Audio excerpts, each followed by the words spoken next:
landa bwandi nkhani imene ndofunika kwambiri makamaka kwa atsikana nkhani imene ndi yanu. Nkhani yake ndikuzana ndi mtsikana uyu. Mtsikana amene zina lake ndi Christina Daudi, amachokera ku Malawi ku Blantyre. Mtsikanayu adali ndi nzakeyo ayambana chifukwa cha mamuna, ndipo umu ndi mmene zilili. Christina Daudi adali mtsikana amene ankagwisa ntchito Instagram, ndipo pa Instagram adakumana ndi mnyamata amene amatchedwa Safari ndi mnyamata amene amakhala ku Ghana koma ndi wa ku Malawi, amakhala ku Nkumasi ndi kumene amakhala. Ndiye mu nthawi imene amacheza ndi Christina kudapezeka kuti ufrendi wawo udali wamphamvu mpaka na kachibwenzi kanayambika. Ndiye mu nthawi imene amapanga kachibwenzi, Safari adayamba kumthandiza Christina, amatumizira drama, amapangira zambiri zosangalatsa. Pa birthday pake amatumizira ma birthday card izi ndi izi, amapasa china chilichonse chimene amafuna. Ndi zotsatira zake Christina adayamba kuwauza anzake kuti ineyo ndili mchibwenzi ndi mnyamata amene amatchedwa Safari ali ku Nkumasi, koma pompano akhala akubwera kozandikwatira, ndipo mnyamatayo amandipangira izi. Ndiye adauza anzake ambirimbiri zokhuzana zimenezi, koma pali mtsikana mmodzi amene anali best friend wake amene amatchedwa Jennifer atamva zimenezi sizinamvekere bwino, adalirika mtima kansanje.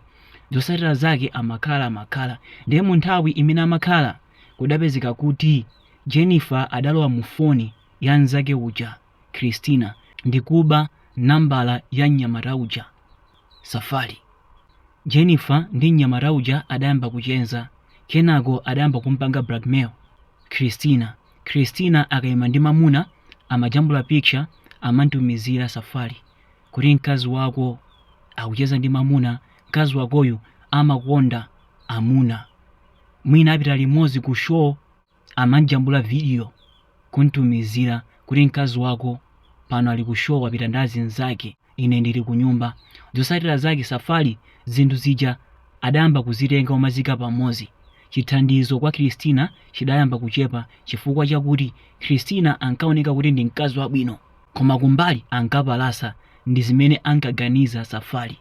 Kenako adayamba kuntuluka Christina, ndi mtsikana uja Jennifer adapitirizabe china chilichonse chimene akupanga Christina ankajambula kumantumizira Safari, mpaka na Safari anadana ndi Christina.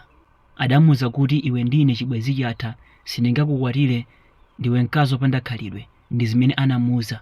Koma kucheza Safari ndi Jennifer kudapitirira, adayamba kucheza izi ndizi. Jennifer ankamuza Safari, pano ndi ku chechi ukurani, anayamba kucheza kwa mphamvu. Kenako Safari adayamba kugwamo yekha, iweyo kuoneka kuti ndiwe mkazi wabwino, ndidakakonda tidakakhala limodzi.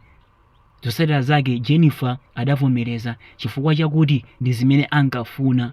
Adangomuyipisa Christina ndi cholinga chakuti mamuna uja akhale wake. Kenako adayamba kucheza. Ndiye mu nthawi imene adayamba kucheza ndi Safari, Christina ndi Jennifer ufrendi wawo udasokonekera. Munali mu Juni 2026 anasiya kulumikizana ndi amakhala. Ndiye mwezi wa April Safari adapanga chiganizo chobwerera ku Malawi ndi cholinga chakuti akakumane ndi Jennifer.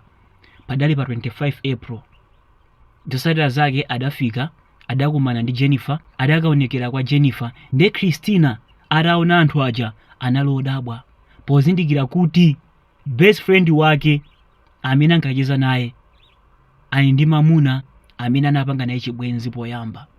Kenako anayamba kubwera mambuyo, kodi mapicture aja amene ankatumizira Safari ndi ndani? Ndi pamene anazitolera adazindikira kuti ankapanga zonse zija adali best friend wake Jennifer, ankajambula mapicture yeye sakudziwa kumantumizira.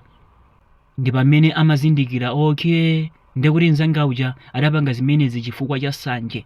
Ndi pamene amabwesa nkhani imeneyi kwa ife ndi cholinga chakuti atsikana ena ake mutengere phunziro. Atsikana munchina chilichonse chimene mukupanga sibwino kumauza anzanu, chifukwa chakuti ngati pali munthu wasanje kwambiri ndiye ndi mtsikana. Bola nyamatafe, koma mtsikana amakhala wasanje. Ndiye china chilichonse chimene mukupanga kaya ndi chabwino kaya nchoyipa osauza anzanu. Famukauza anzanu ngati chili choyipa adzagwisa ntchito chimene chichacho pokupangani expose ngati chili chabwino adzagwiritsenso ntchito zimene zijazo pofuna kukuwonongani. Munchina chilichonse chimene mukupanga chonde zizithera kumimba kwanu. Amanena kuti chachisisi ndi chimene chili m'mimba mwako, koma chikatuluka pakamwa sichimakhalanso chachisisi.